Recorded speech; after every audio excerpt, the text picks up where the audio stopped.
আজ 25শে ফেব্রুয়ারি 2025, সময় বিকেল 4টে। নমস্কার, আমি প্রসন্ন আর আমি কিংসুক। আমরা চলে এসেছি আজকে আমাদেরই বাড়ির কাছে, পানিহাটি বারুমন্দির ঘাট। এটা আমাদের বাড়ির খুবই কাছে, তাই রাইড ভিডিও দিয়েই শুরু করলাম না।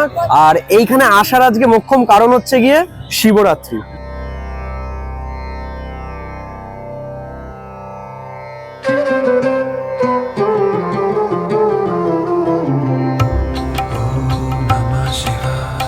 হরিশ্চন্দ্র দত্ত এই পানিহাটির বারোমন্দির ঘাট নির্মাণ করেছেন প্রায় 200 বছর আগে। বর্তমানে পশ্চিমবাংলার এটি একটি হেরিটেজ সাইট।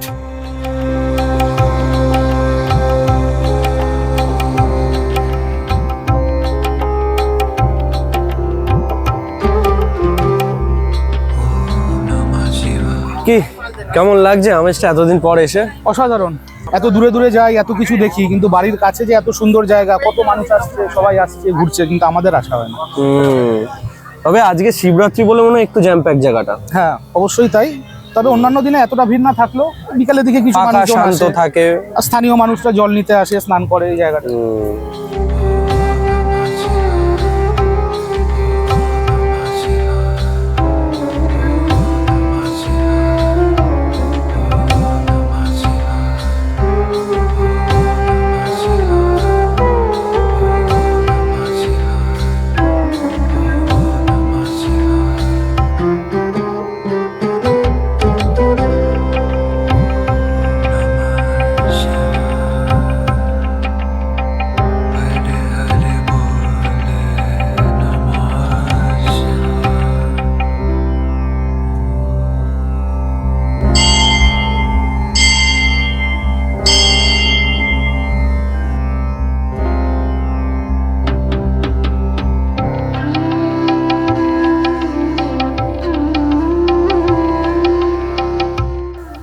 শিবরাত্রির দিনে শিব বাবাজির কাছে বসে কেমন লাগছে? অসাধারণ অভিজ্ঞতা। সত্যি কথা বলতে এই বারোমন্দির ঘাটের একটা খুব সুন্দর ইতিহাস আছে। যেরকম জানো না তুমি? শুনি তোর থেকে, আমি তো জানি, কিন্তু তুই বল শুনি। ঠিক আছে, তাহলে একবার দর্শকরাও জেনে নেবে আমাদের মুখ থেকে। প্রথম হচ্ছে গিয়ে হরিশ্চন্দ্র দত্ত এই ঘাটটা নির্মাণ করেন 200 বছর আগে। এই ঘাটটা নির্মাণ করার পিছনে একটা বিশেষ কারণ আছে। সে কারণটা হচ্ছে গিয়ে একদিন উনি তর্পণ করছিলেন এই গঙ্গার ঘাটে, গঙ্গার জলে এইখানেই। সেই সময় দেখেন একটা প্রেগনেন্ট মহিলা কাকে করে জল তুলছে, মানে কলসিতে জল তুলতো আগেকার মহিলা, তুলে ফিরছে। তো ফিরতে গিয়ে পেছল কেটে পড়ে যায় ঘাটের পাড়ে। তার কিছুদিন বাদেই তার বাচ্চার মিসক্যারেজ হয় এবং মহিলাটারও শারীরিক অনেক ক্ষতি হয়। আচ্ছা। যতদূর শোনা যায় মহিলাটাও মনে হয় মারা যায়। এইরকম একটা নির্মম ঘটনার পর হরিশ্চন্দ্র দত্ত এই ঘাটটা নির্মাণ করেন। এই ঘাটের প্রতিটা সিঁড়ি কিন্তু 4 ইঞ্চি উঁচু, মানে কতটা ইজি অ্যাক্সেস করা বুঝতেই পারছো, যাতে এই প্রেগনেন্ট মহিলাদের জন্য ওঠানামা করতে সুবিধা হয় জল নিয়ে। তার কয়েক বছর পর নবীনচন্দ্র দত্ত তৈরি করলো এই 12টা শিব মন্দিরকে। এই শিবলিঙ্গগুলো তৈরি হয়েছে নীলকণ্ঠী কোষ্টি পাথর দিয়ে। আচ্ছা, এগুলো সব নীলকণ্ঠী কোষ্টি পাথর দিয়ে তৈরি, যেটাকে বলা হয় ব্ল্যাক ব্যাসাল্ট স্টোন। এক্স্যাক্টলি, যেটাকে বলা হয় ব্ল্যাক ব্যাসাল্ট স্টোন। এটা তো খুব খুব দামি জিনিস, আর অনেক পুরনো জিনিস, অনেক এর আর্কিওলজিক্যাল ভ্যালু প্রচন্ড ভ্যালু, প্রচন্ড প্রিসিয়াস।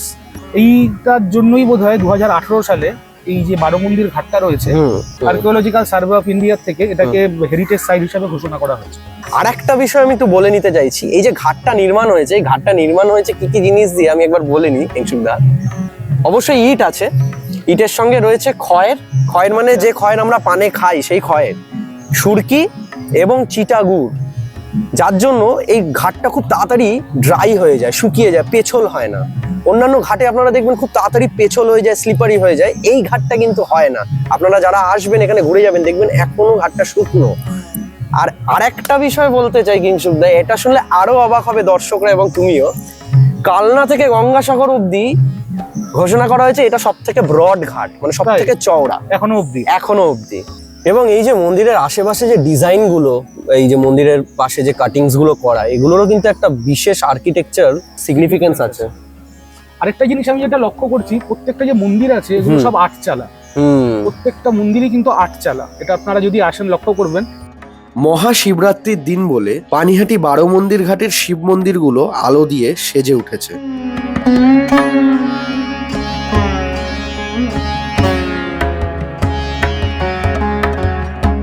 এই ঘাটে চা স্ন্যাক্সেরও দোকান অ্যাভেলেবেল আছে।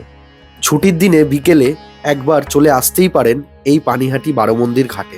আশা করি আপনাদের নিশ্চয়ই ভাল লাগবে। পানিহাটি বারো মন্দিরের সম্পূর্ণ ঠিকানাটা আমাদের এই ভিডিওর ডেসক্রিপশন বক্সে দেওয়া রইল। আবার দেখা হচ্ছে কোনো এক নতুন রাইডে নতুন জায়গায়। ততক্ষণের জন্য আমি প্রসন্ন, আমার সাথে রয়েছে কিংশুকদা। আমাদের দুজনেরই তরফ থেকে টাটা।